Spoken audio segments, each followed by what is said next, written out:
People expect an idealized robot in place of what an actual service dog is. A lot of what I post is boasting about what my service dog can do. I rarely talk about his mistakes, but on occasion, I do post photos, videos, or text posts talking about a mistake that he made, and it always sends the internet into a storm. So what's acceptable for a service dog? What's unacceptable for them to do? And what should result in a wash, which is where a service dog is not suited for the work and has to stop working, which is distinct from a retirement where a dog was suited for the work, but something came up and they can no longer continue.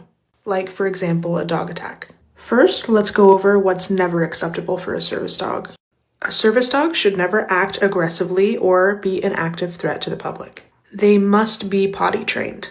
While a service dog, like any other animal, is susceptible to an upset tummy, that doesn't mean that it's okay for them to go to the bathroom in public. And if there was an accident in public, the business owner is within their rights to ask you to leave with your service dog. They can do the same if your dog is being threatening or out of control and you cannot take effective action to control them. Now, these things are so exceedingly rare that Luce has not had an accident in public, and he's never acted in a threatening way towards others, whether that's service dogs or other people. So that's not what I'm talking about when I say service dogs aren't robots and they're allowed to make mistakes. When I'm talking about mistakes, I'm talking about things like Luce picking up his Bringsel and immediately dropping it instead of holding it when he's supposed to alert. I'm talking about things like accidentally turning into the wrong aisle and having to correct himself back into a heel. These things sound simple, but they're important, and I hold my service dog to a high standard. Myself and handlers like me would not let their service dog get to a point where they would need to be ejected from a business because we would leave far before then. So when should a service dog not be a service dog?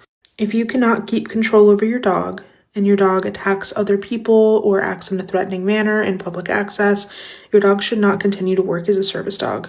Now, if your dog has a one-off accident because they had an upset tummy, that doesn't mean they need to lose their job. But they do need the mess cleaned up and out of the business. What actions do you think are acceptable or unacceptable for a service dog?